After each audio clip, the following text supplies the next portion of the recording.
guys,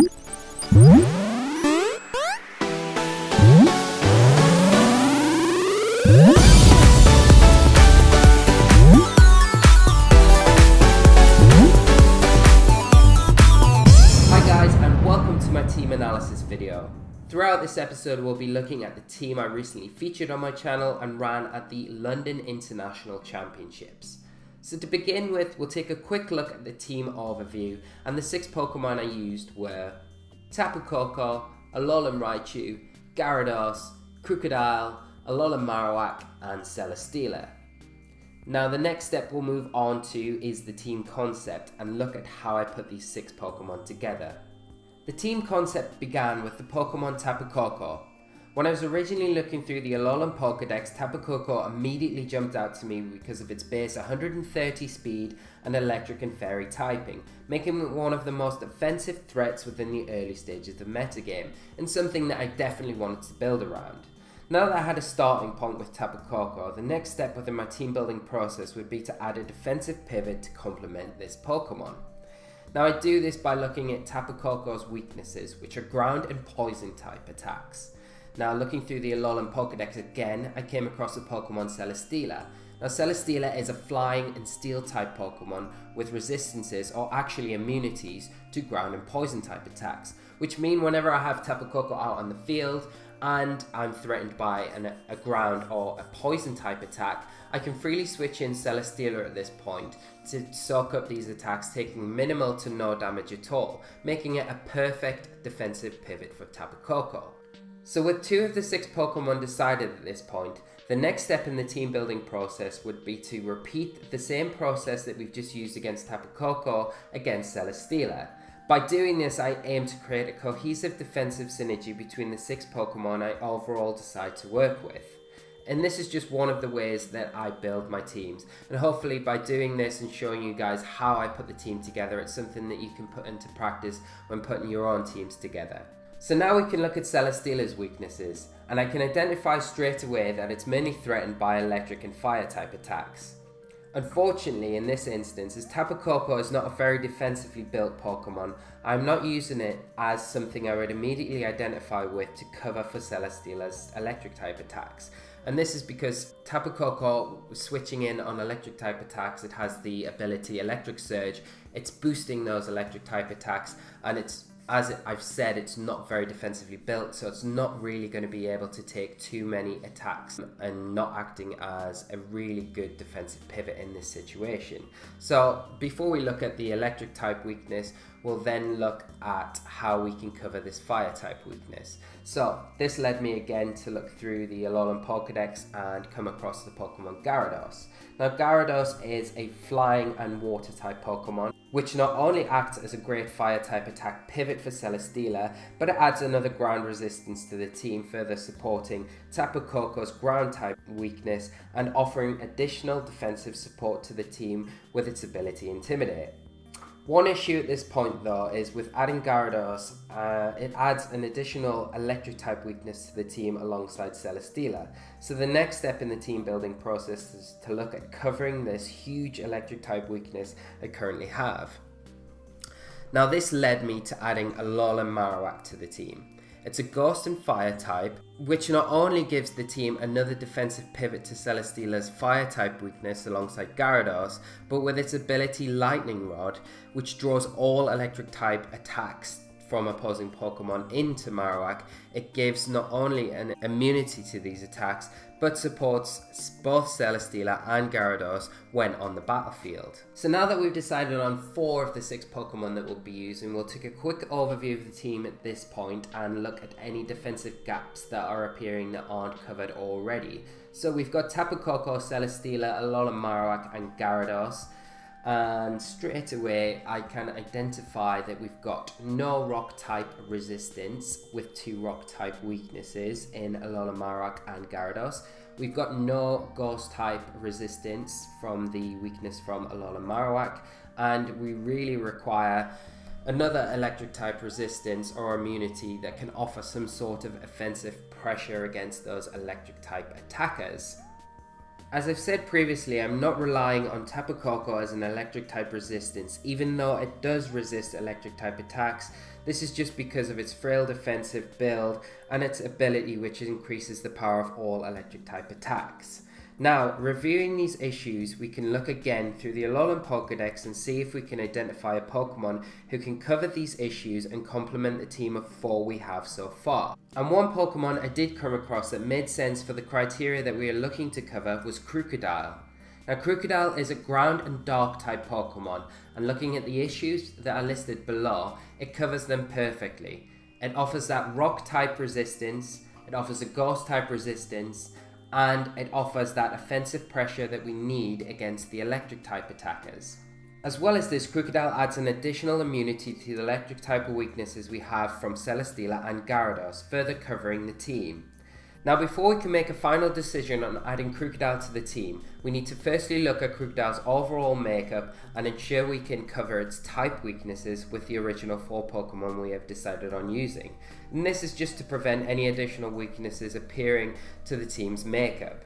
Now, to do this, we can look at Crocodile's weaknesses, which are Fairy, and they are covered by Celesteela and Marowak, Fighting, which are covered by Gyarados, Tapu Koko and Marowak, Ice, which is covered by Marowak, Water type weakness, which is covered by Gyarados, a Grass type weakness, which is also covered by Marowak and Celesteela, and a Bug type weakness, which Marowak, Gyarados, Celesteela and Tapu Koko all cover. So overall at this point, Crocodile's weaknesses are all covered with one or more of the original Pokemon that we are using, and it adds the additional support that we were looking to cover in the first place. So Crocodile just makes perfect sense in this situation. Now we have 5 Pokemon of the 6 that we'll overall be using, which are Tapu Koko, Celesteela, Alolan Marowak, Gyarados, and Crocodile. Now that we've decided on 5 of our 6 Pokemon, we've only got our final slot to fill. So again, looking through the defensive synergy of these 5 Pokemon we've got so far, we can hopefully identify some big defensive weaknesses that we've got in the team and look at covering it with our last final Pokemon. So straight away we can see that we've got only 1 resistance to water type attacks and 1 resistance to rock type attacks. Now, looking at the early stages of the metagame, one archetype that became quite common just before the London International Championships was a rain archetype, and that is a Drizzle user and a Swift Swim user, either within Politoed or more commonly Pelipper, and Golduck being the Swift Swim user. Now at the minute I have nothing other than Tapu Koko who can hit the water type Pokemon super effectively, but then Golduck is still outspeeding under the rain condition and easily picking up a 1-hit KO. So that archetype is threatening the team very heavily at the moment, and I have no answers to it. So that's something that we need to look at covering. The rock type threats that we've got at the minute are Nihilego. I do have things that can hit Nihilego. I have Gyarados and I have Celesteela and I have Crocodile, but the problem is with Nihilego, it outspeeds everything on my team and it threatens my Tapu Koko, it threatens my Marowak, it threatens my Gyarados, and then it only leaves me Crocodile and Celesteela. And of course Nihilego can be partnered with anything that can easily handle anything else that I've got on my team. We've also got Aerodactyl, which could be a threat with rock type attacks. It's a fast threat and again outspeeds everything speed time with only Tapu Koko on the team.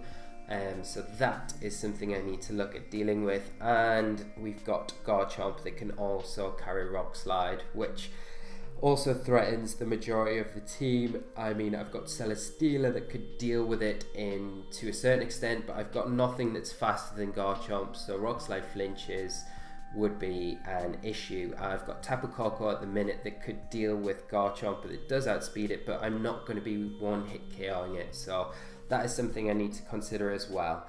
Now, going back to the Alolan Dex once again, I look for something that can deal with these issues that I've got so far. And that led me to Alolan Raichu. Now, Alolan Raichu is now an electric and psychic type Pokemon, and the reason I picked it was its ability Surge Surfer. Now, with the ability Surge Surfer, under an electric terrain, it doubles Raichu's speed. So, with the electric terrain activated, Raichu is now able to outspeed and potentially one-hit KO the following Pokemon that I've got issues with, which are a timid Golduck in the rain, so it can one-hit KO with a Thunderbolt or an electric type attack, and I'm always guaranteed to outspeed Golduck, even timid Golduck, which hits a maximum speed of 300 in rain with its Swift Swim ability. I can outspeed max speed Aerodactyls and hit for super effective damage with Thunderbolt. I can outspeed max speed Nihiligos and hit for super effective damage with Psychic.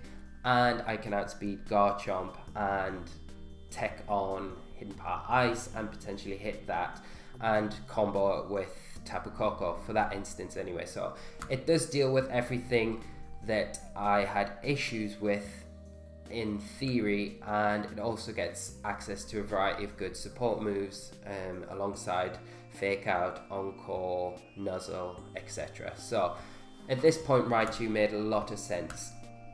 So that was what I decided on. So we went with Tapu Koko, Alolan Raichu, Gyarados, Crocodile, Alolan Marowak and Celesteela.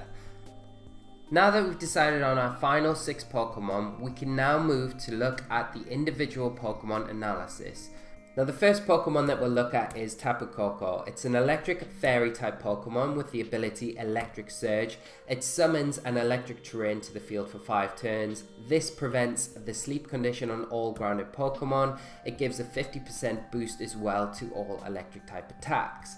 So the item that I gave to Tapu Koko was the Assault Vest. And this just made more sense at the time because I have the double Intimidate to improve Tapu Koko's defensive stat.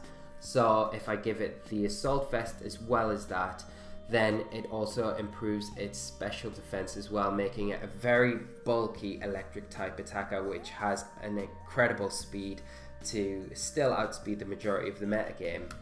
So I give it a timid nature with a moveset of Thunderbolt, Hidden Power Ground, Dazzling Gleam and Discharge. Thunderbolt was its primary electric type attack. I give it Discharge as a secondary electric type attack because of the prevalence of Marowak on the field. So they switch in Marowak to prevent the Thunderbolt onto, say, the Gyarados or the Celesteela. In this situation, I have the Discharge, so I can just discharge freely and still pick up the damage I need on the opposing Water type or Flying type Pokemon.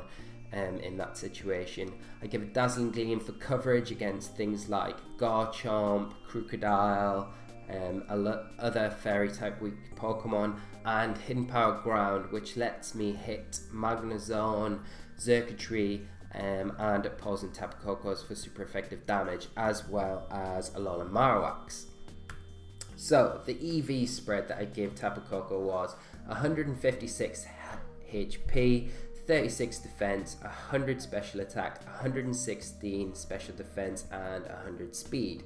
So we'll start off by looking at the EV spread and explaining it by looking at the speed stat and what 100 speed EVs invested does with the timid nature is it gives Tapu Koko a speed stat of 179, which allows it to outspeed all max speed base 110 Pokemon and below that. So just to name a few are Gengar, Cortana and Nihiligo.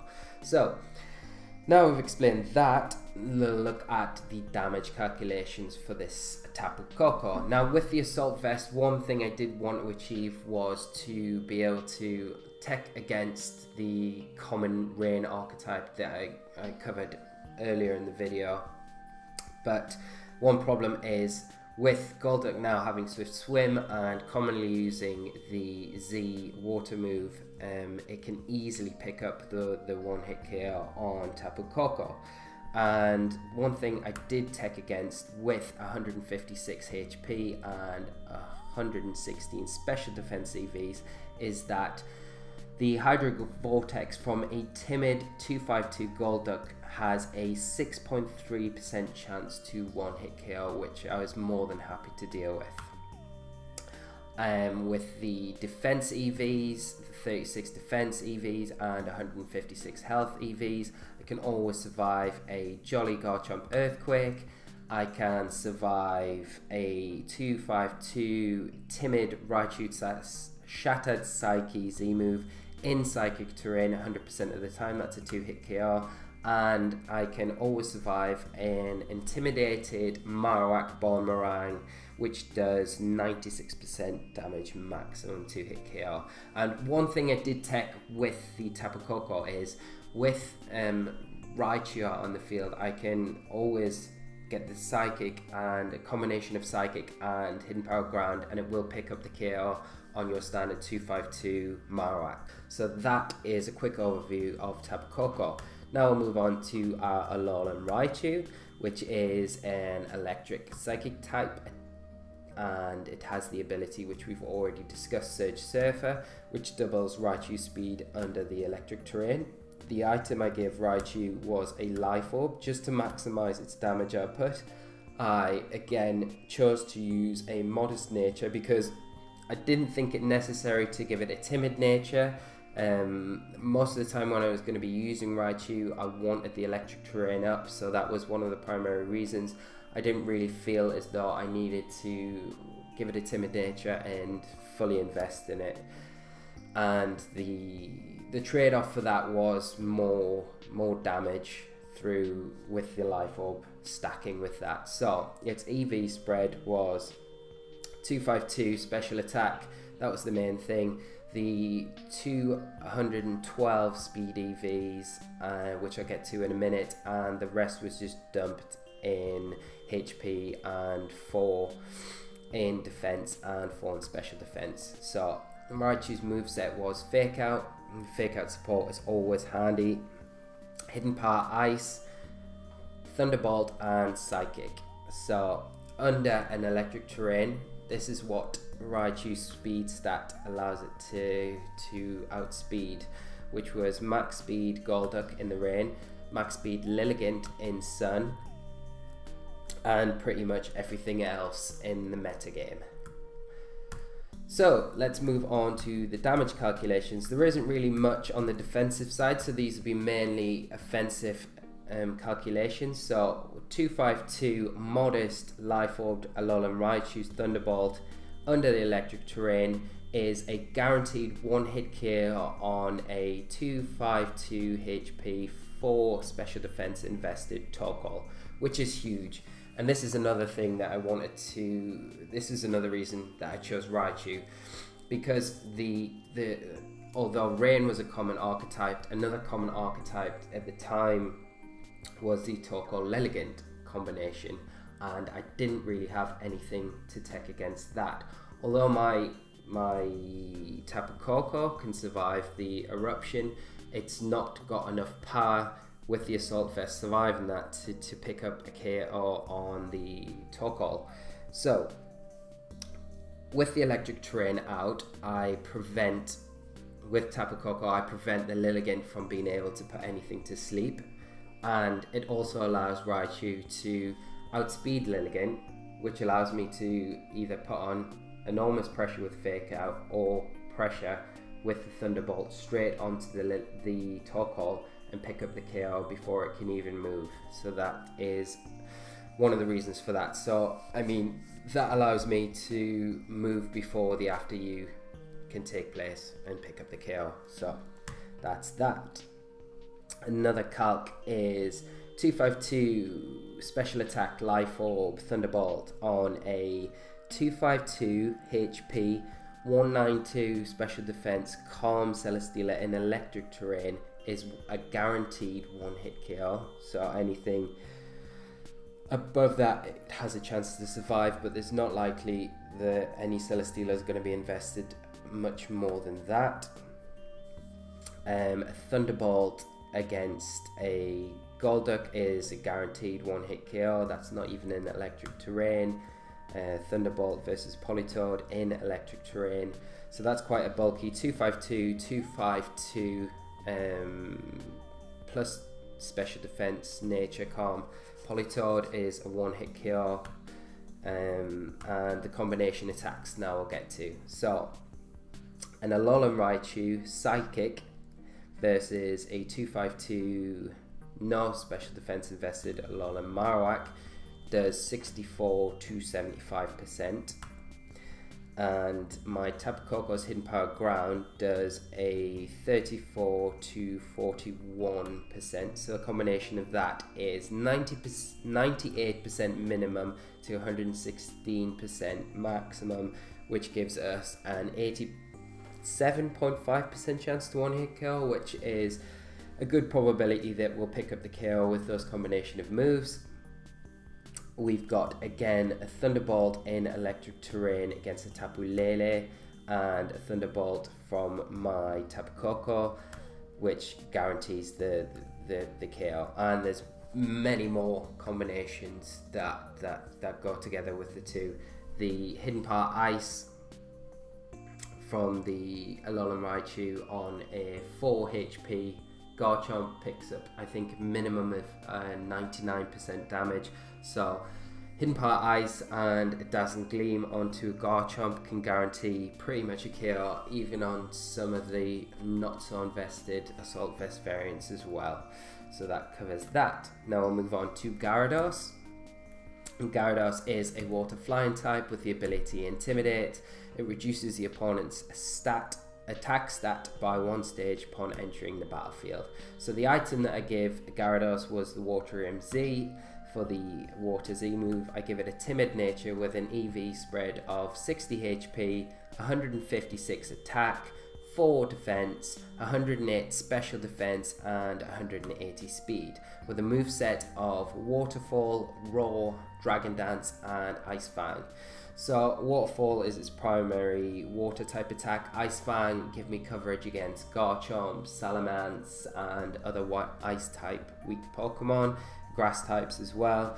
Dragon Dance was a move that I could take advantage of when I had a Raichu out next to it for the fake out support and get a Dragon Dance off, and then allowed me to pretty much outspeed the majority of the opposing Pokemon. And I teched Roar onto Gyarados as well because it gave me a way to deal with opposing Trick Room teams and primarily Mental Herb. So Oranguru is a Pokemon that commonly uses Trick Room and commonly carries the Mental Herb.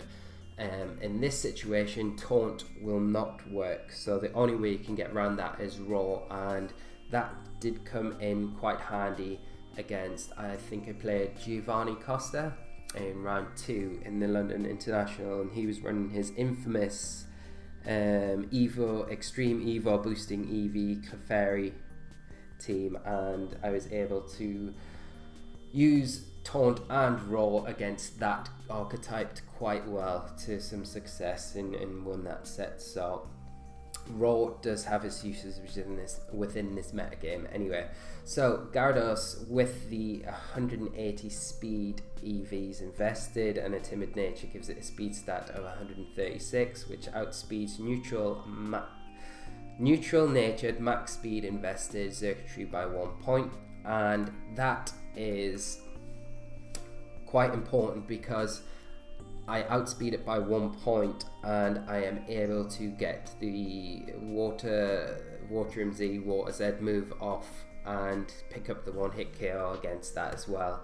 After 1 Dragon Dance, I outspeed all base 130s with that speed stat.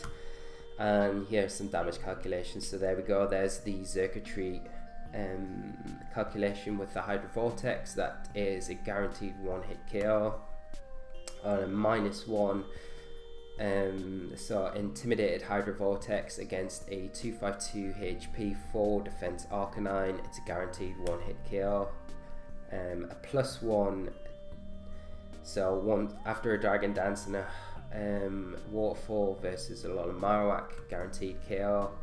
+1 Ice Fang versus 252 HP no defense Garchomp is a 93% chance to 1-hit KO. A 252 Life Orb Tapu Lele, Psychic in a Psychic terrain, and this is one of the big calcs that I want to tech against with Gyarados. It is a 2-hit KO, so a 252 modest Tapu Lele Psychic in a Psychic terrain is a 2-hit KO against his Gyarados. A -1 Tapu Bulu Woodhammer against a Gyarados in grassy terrain is a 2-hit KO. A Salaman's Devastating Drake against the Gyarados is, and I think that is a modest Salamence, is 81 to 96%, so that's a 2-hit KO. And a 20 EV invested special attack Porygon 2 Thunderbolt versus a Gyarados is a guaranteed 2-hit KO as well. So now we'll move on to the Crocodile. Now Crocodile is a ground and dark type Pokemon. It has the ability Intimidate, which again reduces the opponent's attack stat by 1 stage upon entering the battlefield. I gave the Crocodile the Ground Room Z for the Earthquake Z attack.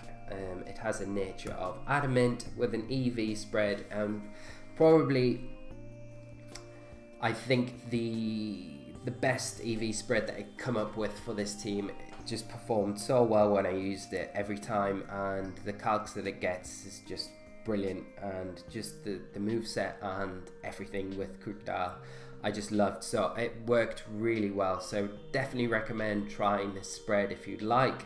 The EV spread is 236 HP, 124 attack, 20 defense, 84 special defense and 44 speed, with a moveset of Earthquake, Crunch, Taunt and Protect. With Earthquake I've got the attacks against poison types, rock types, electric types. Crunch gives me coverage against ghosts and other dark type weaknesses. Taunt is a brilliant tech just to have against anything trying to set up, and anything like Porygon 2 to prevent trick rooms, and Protect's just self-explanatory.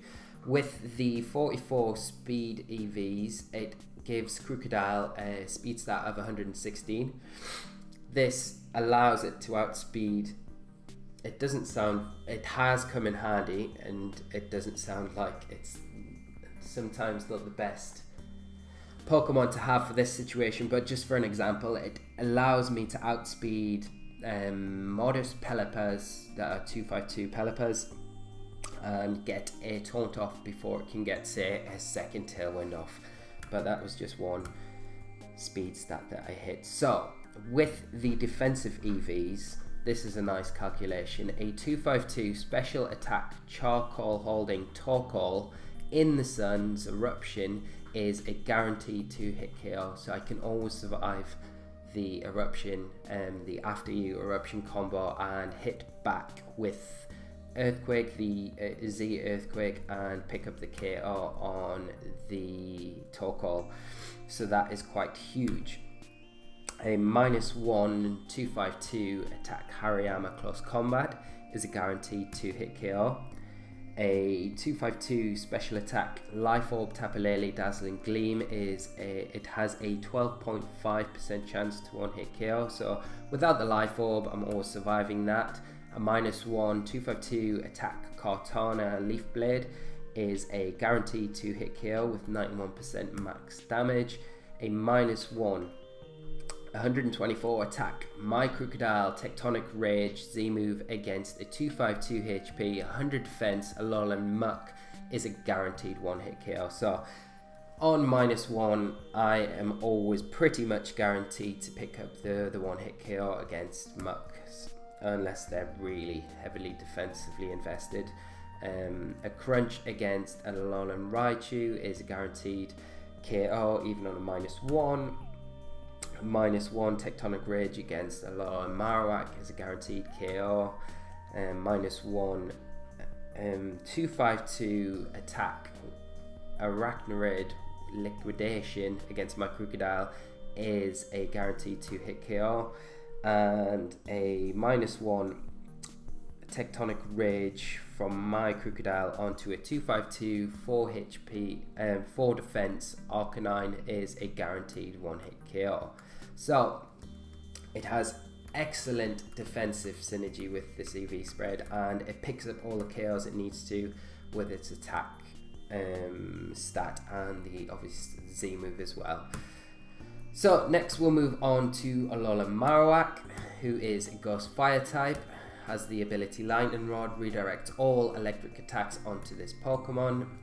It has the nature Adamant with an EV spread of 252 health, 28 attack, 20 defense, 132 special defense and 76 speed just to creep. So the moveset is Flare Blitz, Protect, Shadow Bone and Perish Song. And this might seem a little bit strange that I haven't got Boomerang on there, but I figured since I had my ground coverage with Crocodile and I didn't need it as much on Marowak, and I found in the brief period of testing that I had that I wasn't using Boomerang for anything that you would kind of need it for. So that was definitely a slot up for grabs, and because of how the metagame was shaping up at that point, with Celesteela being very stally, Toxic was kind of coming in, recovery moves were common, I didn't want games going to time, and I definitely wanted a win condition against those stally sort of teams. So Perish Song just made perfect sense. If I could get my opponent down to their last two Pokemon and I could get Marowak in and Perish Song, it would avoid all those situations and guarantee me the win. So that was for that reason, and it did come in handy quite a few times through the tournament, and after, not just in the tournament, but after that I have played a few matches where Perish Song has come in quite handy. So I would definitely suggest testing it out if you haven't already. So the speed stat of 75 that it gives my Marowak with 76 speed EVs invested allows me to creep non-invested Alola Mucks. And now we'll move on to the damage calculation. So a 252 special attack Gengar Shadow Ball against my Alola Marowak it has a 6.3% chance to one hit KO. So that was one of the first things. I didn't know how popular Gengar would be, but if Gengar was quite popular, I don't know, I just wanted to calc against that move, so that was something that I wanted to calc against, and that's what this spread does. So it's got a very small chance to KO from the Gengar Shadow Ball. A Nihilego Power Gem is a guaranteed 2-hit KO. It has a very good chance to survive a knockoff from an Alola Muck, but bear in mind that I do have double Intimidate with the team, so that is something that I can always implement as well. So an intimidated Marowak Shadowborn onto my Marowak always guarantees me to survive, and I can normally pick up the KO with my Marowak, as I show you in this example. So my 28 attack invested Thick Club Marowak Shadowborn versus a 252 defense Marowak is a guaranteed one-hit KO. A Flare Blitz versus nearly a fully invested Celesteela is always a one-hit KO. Against a Tapu Bulu is the same, and against a Tapu Koko, the Flare Blitz again picks up the one-hit KO. So next we'll move on to the Celesteela, who is a Flying and Steel type, the ability Beast Boost, which increases the user's highest stat by 1 stage when it knocks out an opposing Pokemon. I give Celesteela the Leftovers item with a nature of Jolly, the EV spread of 128 HP, 36 attack, 4 defense, 108 special defense and 132 speed, with a moveset of Heavy Slam, Protect, Leech Seed and Sub, which is just your standard Celesteela moveset. So with the 132 speed stat investment and a Jolly nature, it gives Celesteela a speed stat of 107, which allowed it to speed max speed timid Marowaks by 1 point, which means I can always guarantee in front of a Marowak, as long as it's not got a Tailwind set up, I can get a substitute up before it can attack me, which is huge. Also, that speed investment normally meant I outsped most Tapu Bulus that appeared and some not invested Tapu Leles as well to pick up the one-hit KO. And it also means I can outspeed the majority of other Celesteelers, allowing me to get the Substitute up first or the Leech Seed up before they can, which was huge in the Store Wars. So, moving on to the damage calculations.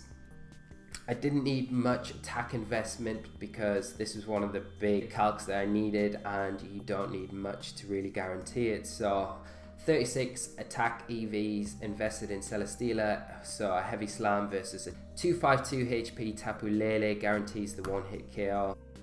A 252 special attack Tapu Koko Thunderbolt against my Celesteela is a 2-hit KO guaranteed, and that's in electric terrain. A Choice Specs Tapu Koko Discharge, it survives, guaranteed 2-hit KO in electric terrain. A 252 special attack Timid Alolan Raichu Thunderbolt against my Celesteela in electric terrain is a guaranteed 2-hit KO, and my Celesteela Heavy Slam versus a 4 HP Nihilego is a guaranteed 1-hit KO on the offensive side. So we've looked at the team overall, the individual Pokemon. Now we'll take a quick look at the common matchups and how I'd approach that. So we've got the common matchup of Pelipper and Golduck. I would tend to always lead Tapu Koko and Raichu in this situation, and this is because I've got Fake Out to stop the Tailwind from the Pelipper from the Raichu. Raichu always outspeeds and threatens Golduck in electric terrain, so in that situation the Golduck is more than likely going to protect in that situation to get the Tailwind up to outspeed both of my Pokemon. I'm free to really just Fake Out the Pelipper in that situation and Discharge, because the Discharge is going to pick up the KO on Golduck, and it's going to pick up the KO up on Pelipper as well once it broke the Sash with Fake Out, and Raichu's going to take minimal damage from the Discharge because it resists the electric type move as well. Also, if the Golduck is timid, nearly 100% of the time my Tapu Koko can take that Z move and hit back and deal super effective damage. So that is how I'd lead against that. We've got the common Sun Core. I'd lead again Tapu Koko and Raichu just because of the electric terrain, which prevents any sleep that's been threatened from the Lilligant. I've got Fake Out support again from the Raichu.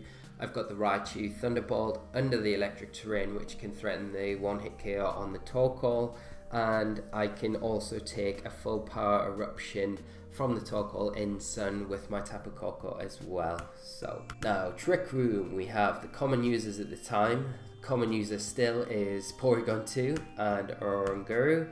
We've got Mimikyu. So I've got Raichu for these, plus I would bring either Gyarados or Crocodile. So I can Fake Out the opposing Pokemon next to the Trick Room setup with Raichu, and I can either Taunt or Roll, depending on the Pokemon that's out at the time to stop the Trick Room being set up. Now if it's Porygon 2, I can always Taunt it because it's always going to be holding the Eviolite, and that's going to stop the Taunt. And the same kind of goes for Mimikyu. I wouldn't have thought, I've not really seen many hold the Mental Hurt, but for Orangurus, I'm always probably more inclined to bring the Gyarados in this situation and roar it, just to get rid of it off the field and stop the Trick Room being set up, because the Trick Room gets set up, it's pretty much game over for the team, so I really need to prioritize getting the Trick Room and stopping it from being set up. So I really enjoyed using this team. It had the double electric core, double intimidate core as well.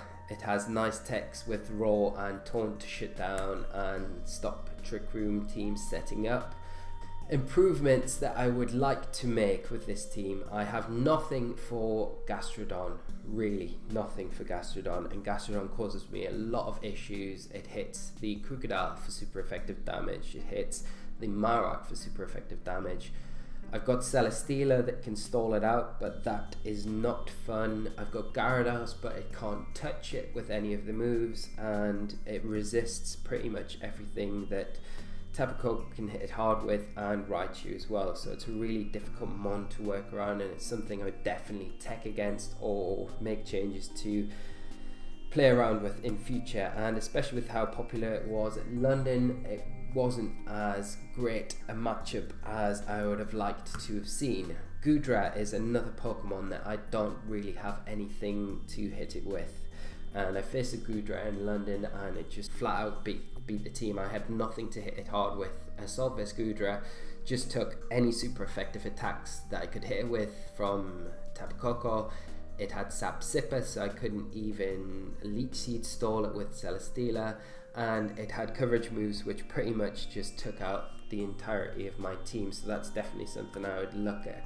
The MVP of the team was, of course, Crocodile. Crocodile just outperformed everything and was just brilliant at shutting down Trick Room, at just nuking big threats to the team with the Ground Z move, and just being a brilliant support Pokemon and just having excellent typing. And I think the EV spread just allowed it to do its job even better than what I thought it could do, so that was definitely something to take from the team, and I definitely will be using it in other teams in the future. The slots I would probably look at replacing would be Gyarados and Marowak, because I was so worried initially with the electric type weakness that I had, but it never really became as prevalent as I thought it would initially, because I do have the added resistance with Raichu to the electric. I've got Crocodile, and between the two of them they seem to kind of cover it enough to warrant taking out. And if you're taking Gyarados out of the team as well, then I don't think you need to worry about the electric type weakness as much. So those two would be probably the two that I would look at replacing to take against the issues that I've kind of come up against. But saying that, the team was really fun to use, and if you would like to try it out, I'll leave a paste bin of the team in the description below, and if you've got any questions about it at all, just leave a comment, and please, if you've enjoyed the video, leave a like. That would be great, muchly appreciated. Thanks for sticking with me to the end, guys, and I'll just say before I go, I'm sorry that it's taken so long for me to get this up. I've been extremely sick over the Christmas period, the whole of Christmas and the New Year. I've been really sick and I'm still not 100%, but I just wanted to get this video out and finished and out for you guys to see as soon as possible. So thanks for being patient with me. I've got some good news that I'll be back next week with some more School of Hard Knocks videos. So we've got a brand new team and I'm super excited about using it, and I can't wait to show you guys what these new Pokemon are going to be. So until then, I will see you then, and thanks for watching, and yeah, until the next team analysis video, I'll see you guys again. So take care, guys. Bye.